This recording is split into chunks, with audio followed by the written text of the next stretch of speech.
hopefully embody more and more. That humility can't help but flow from our love of God and people. I'm going to be honest with you.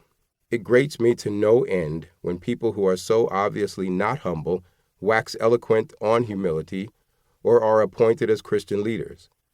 And then we wonder why people have such a bad taste in their mouth when they think of the church in the United States. It's because humility is so rare. Not so with Dennis Edwards.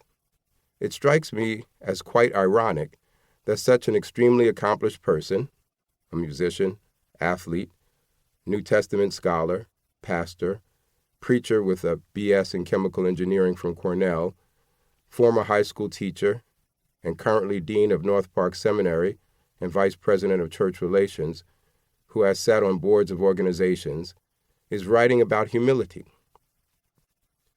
It strikes me as ironic because as an African American man, he and his ancestors know continual humiliation at the hands of those who have wielded and continue to wield power in the U.S. And still, he calls us to be humble. Here he is, and here we are, holding this treasure of a book from a brother who is so accomplished and yet speaking from the margins, not the top of the hierarchy.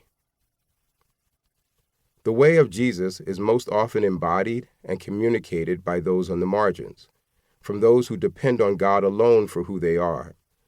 This is why I can trust the content of this book. Edwards embodies humility. He is a true leader and surely among the greatest in the kingdom of God. Not because he is so accomplished in the world's eyes, but because he is so humble, which is indicative of his intimacy with God. His humility and our humility garner God's favor, for God resists the proud but gives grace to the humble. James chapter 4, verses 4 through 7. So as we collectively take heed of Edwards's words, we will begin to look more and more like Jesus to both those inside and those outside the church.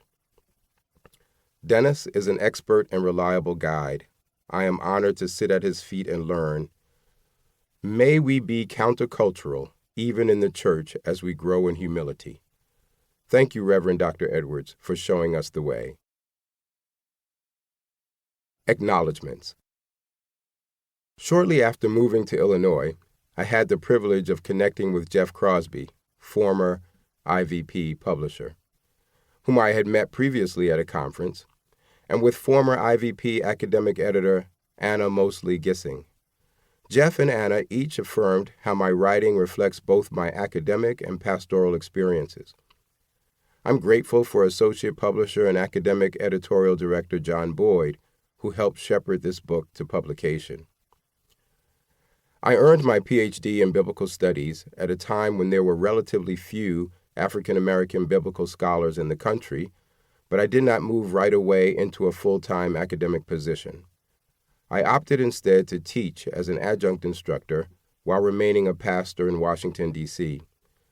Washington became home for nearly 18 years after moving from Brooklyn, New York, where I started New Community Church in our family's apartment. After serving several years at Washington Community Fellowship Church on Capitol Hill, I planted Peace Fellowship Church in a neighborhood east of the Anacostia River. I concluded my years of pastoral ministry after serving 6 years as senior pastor of the Sanctuary Covenant Church in Minneapolis, Minnesota. I mention these churches because they taught me about God and about myself and helped me to mature as a servant of God. 2 men I met in Washington have been especially helpful, not only with regard to this book, but with much of my life. I love Reverend Randy Haycock and Ben Byerly. These brothers in the faith embody the humility I attempt to describe throughout this book. Their love and support continue to provoke me in my efforts to demonstrate love and do good deeds, as the writer of Hebrews admonishes. Hebrews chapter 10, verse 24.